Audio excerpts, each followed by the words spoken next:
아멘. 북왕국 아합 왕과 하나님의 선지자 엘리야가 동시대의 사람이었습니다. 악한 사탄의 화신이라 할 정도로 이방신에게의 제사와 우상숭배를 일삼습니다. 그들이 이방신에게 제사와 우상숭배를 일삼을 뿐만 아니라 모든 백성들을 그리하도록 만들었던 악한 사람들이 아합과 이세벨이었습니다. 하나님께서는 북왕국 이스라엘의 하늘문을 닫아보기로 작정하셨습니다. 3년 이상 비와 이슬조차 허락하지 아니하신 것입니다. 아합과 이세벨은 이 재앙의 원인을 엘리야와 여호와의 선지자 때문이라고 생각했습니다. 죄의 가장 큰 해악 중에 하나는 항상 문제의 핵심, 진실을 어지럽혀서 미궁에 빠뜨리려 한다라는 것입니다. 죄의 책임질 자를 바로 알리는 것이 선지자의 역할입니다. 당신 집안 때문에 이 나라에 재앙이 왔다라고 그 책임의 한계를 분명히 아합과 이세벨에게 돌리고 있는 모습을 볼 수가 있습니다. 인간이 해결할 수 없는 엄청난 재앙입니다.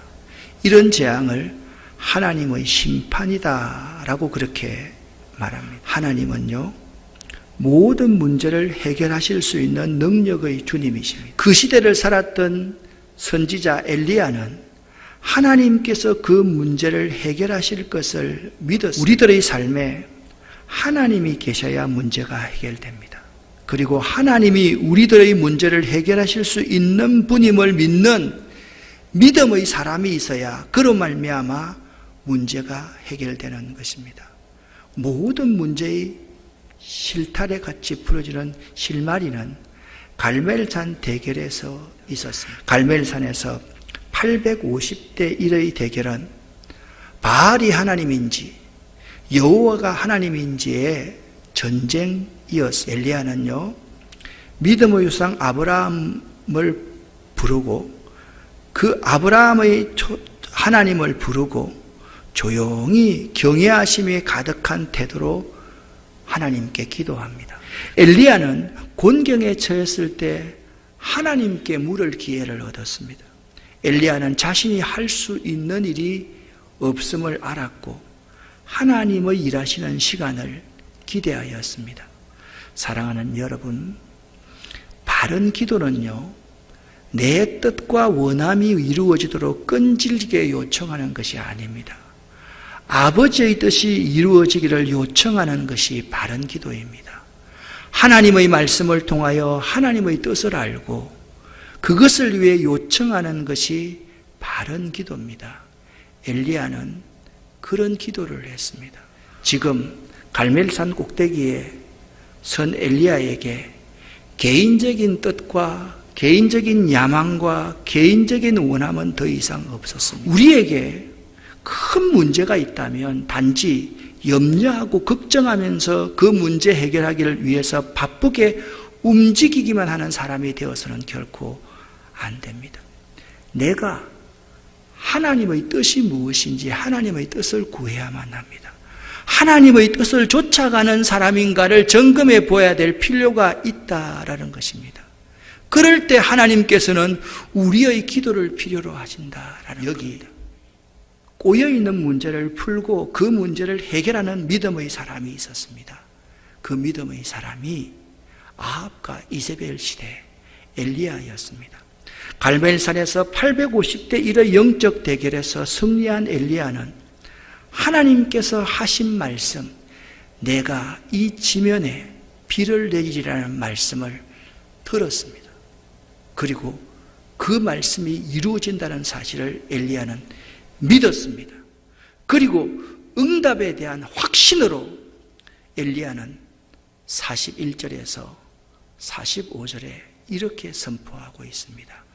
큰 비 소리가 있나이다 왕이여. 그렇게 말을 41절 42절 말씀을 보십시오. 엘리야가 이제 아합이 엘리야를 찾아서 죽이려고 하지 않습니다. 엘리야가 이니시에이티브를 쥐고 있습니다. 주도권을 쥐고 있습니다. 그리고 엘리야는 이렇게 선포합니다. 왕이여 들으소서. 큰 빗소리가 있나이다. 엘리야는 이렇게 말합니다. 갈멜산 꼭대기로 올라갑니다. 그리고 그가 땅에 무릎을 꿇어 엎드려서 그 얼굴을 무릎 사이에 넣고 하나님 앞에 기도하고 있습니다. 이제 엘리야는 자기 사환에게 명령합니다. 올라가서 바다 쪽을 바라보아라. 그가 올라가 바라보는데 아무것도 보이지 않았습니다. 이런 소리가 들릴 때 우리가 꼭 기억해야 하는 사실은 낙심하지 말아야 하며 포기하지 말아야 한다는 것입니다. 아무것도 할 수 없나이다, 아무것도 없나이다라는 이 사안의 말을 들었을 때 평소에 기도하지 않는 엘리야 같으면 그럴 리가 없다. 네가 제대로 봤어야지. 내가 들었단 말이야. 내가 보았단 말이야. 가만히 있어봐. 내가 올라가서 볼게. 이렇게 말하면서 다급해하며 또한 안으로 낙심했을 것입니다. 그러나 엘리야는 그렇게 하지 않았습니다. 다급해하지도 낙심하지도 않았습니다.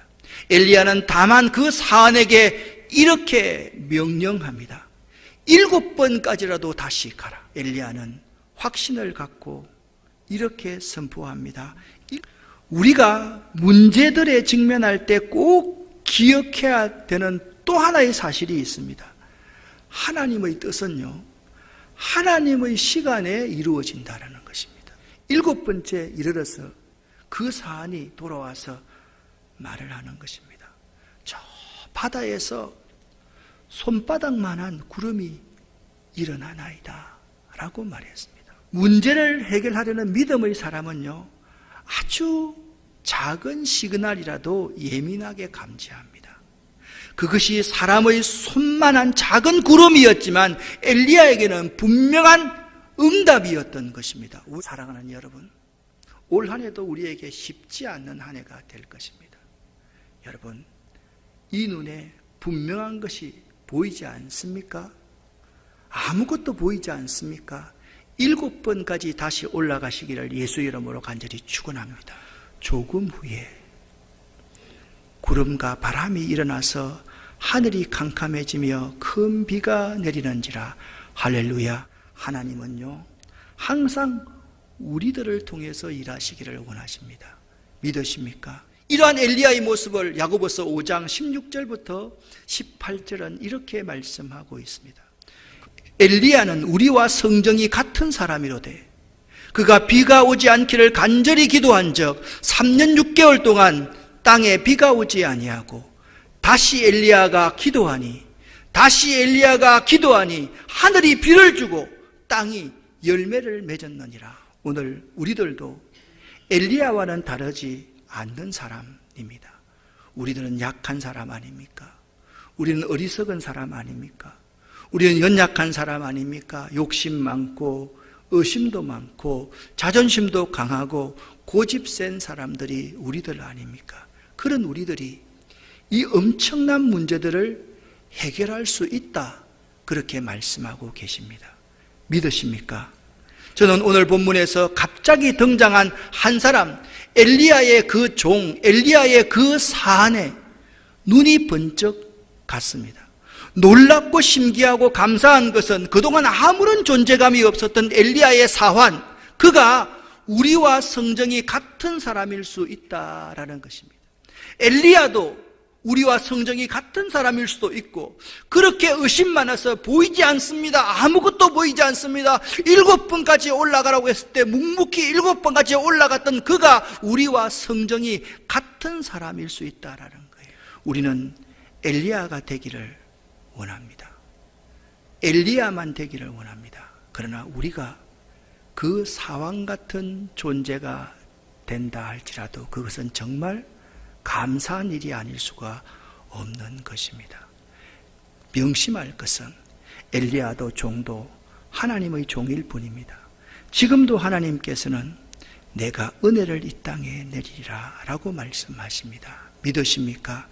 하나님이 문제의 해결자이심을 믿으시는 여러분 되시기를 예수 이름으로 간절히 축원합니다. 기도하겠습니다.